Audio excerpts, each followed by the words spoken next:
cessez-le-feu entre l'Iran, Israël, mis en place par les Américains, du moins c'est ce que nous dit la presse. Alors, le président Trump se vante d'être à l'initiative de ce cessez-le-feu. On rappelle qu'il y a environ 12 jours, c'est Israël qui a attaqué l'Iran, ses sites nucléaires, tué un certain nombre de ses officiels, des officiers des Pasdaran, le corps des gardiens de la Révolution, mais aussi des scientifiques et des civils. L'Iran a riposté, vous remarquerez que dans les médias, ils sont de plus en plus nombreux, des Français, des Européens, des Occidentaux, peu importe, à prendre, pas forcément, le parti du régime. Personne ne défend le régime, mais de prendre le parti des nations au nom du droit international pour qu'elles puissent se défendre contre une agression, une attaque. Et tout le monde reconnaît, sauf les Kuks et les sionistes bien évidemment, que l'Iran a été attaqué et agressé. Bon. À l'issue de cet affrontement où l'un comme l'autre ont répondu coup pour coup, on sent que du côté de Netanyahou, on a été forcé, poussé par l'administration Trump à déclencher cette attaque, puisque sans Trump, il n'y a pas d'attaque sur l'Iran, si on regarde bien. Pourquoi ? Parce que il semblerait que les Américains ont agi de la sorte pour peut-être pousser Netanyahou à attaquer l'Iran et à voir comment l'Iran va réagir et à mesurer quelles sont les capacités, disons, de défense, les capacités militaires de l'Iran, voir si ces fameux missiles balistiques dont ils se vantent depuis des années fonctionnent réellement, s'ils peuvent braver en quelque sorte le dôme de fer et tous les systèmes de défense aérienne. Tout le monde a pu vérifier que ça fonctionne. D'un autre côté, c'était peut-être aussi une provocation pour mesurer réellement où on est. Le programme nucléaire des Iraniens, est-il au point? Ont-ils l'arme nucléaire? Est-ce qu'ils ne l'ont pas? Ou bon. Dans tous les cas, il semblerait que juste après l'attaque, Netanyahou a été totalement lâché par les Américains, puisque face aux attaques de missiles sur Israël, Netanyahou, semble-t-il, a marché sur la queue d'un serpent. Il ne savait plus à la fin comment arrêter cette pluie, ces salves de missiles balistiques, supersoniques, hypersoniques iraniens sur Tel Aviv, Haïfa, Beersheva et ainsi de suite. Bon. Même si Israël a effectivement tué un certain nombre d'officiels iraniens, la riposte iranienne a quand même été assez impressionnante et personne ne peut nier que l'Iran a des capacités.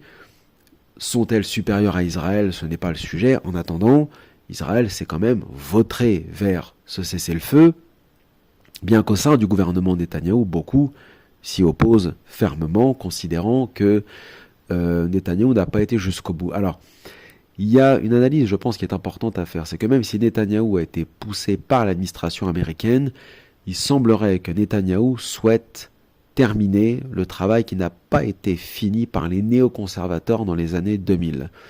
Dans les années 2000, avec la guerre en Irak et en Afghanistan, le 11 septembre avait fourni les armes aux néoconservateurs pour accomplir leur projet d'interventionnisme dans des pays qu'ils jugent comme étant dangereux, comme étant constituant un axe du mal, c'est ce que disait Bush sous l'influence des Wolfowitz, etc.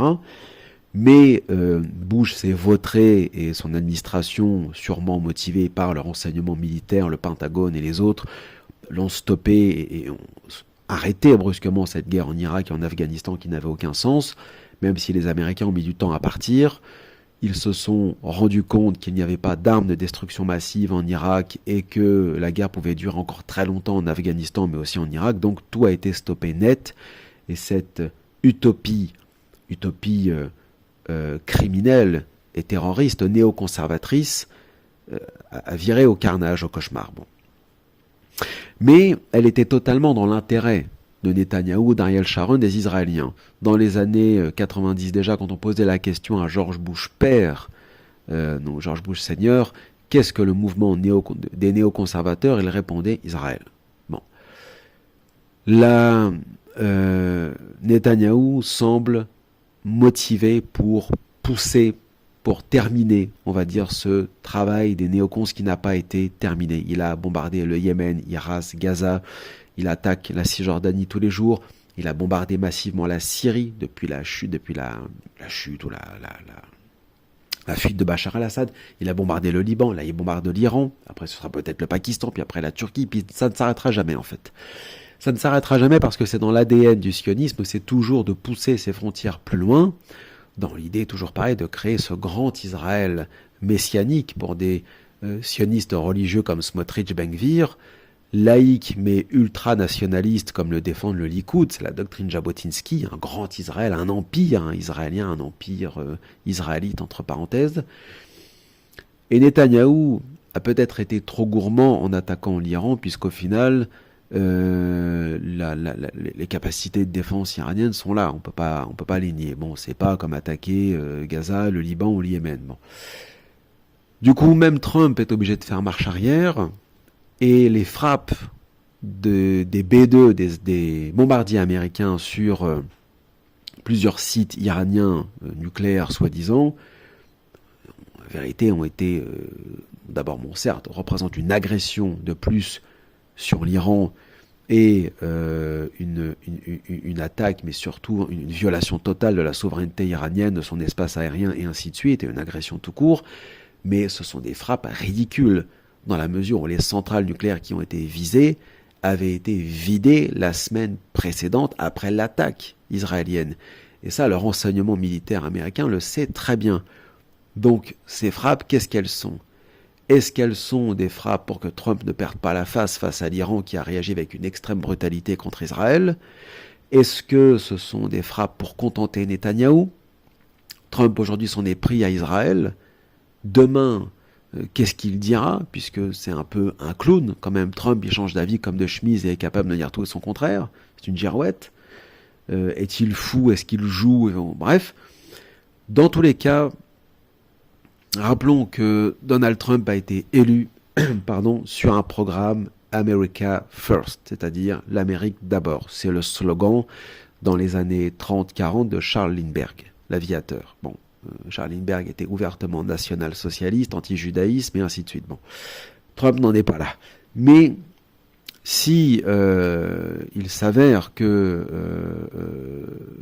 Trump, qu'il a est vu par ses propres électeurs comme un traître, souhaite revenir dans cette optique d'America First, la seule solution pour lui, c'est de couper les ponts définitivement avec Israël. Ce que ses électeurs lui disent, même les plus philosémites et les plus sionistes entre parenthèses, c'est que l'Amérique est à l'agonie, plus un seul dollar pour les guerres néoconservatrices, puisque combien a coûté l'opération des B-2 sur les centrales nucléaires ?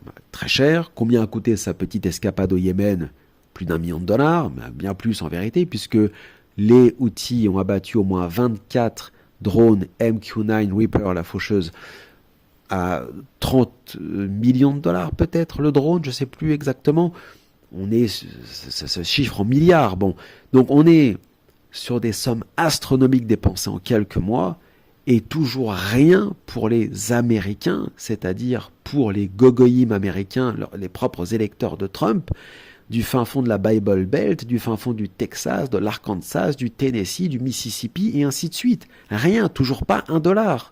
Quant à la question des clandestins, comme nous l'avons dit dans la vidéo précédente sur le sujet de Trump, ce sont des chiffres dérisoires. C'est soit quasiment les mêmes, mais en vérité on sait qu'ils sont inférieurs à ce que Biden lui-même a fait son administration. En fait, tout le monde sait qu'en règle générale, les démocrates depuis toujours expulsent plus que les républicains. C'est pour ça que comparer les démocrates aux gauchistes en France et les républicains à l'extrême droite est stupide, ça ne marche pas comme ça aux États-Unis.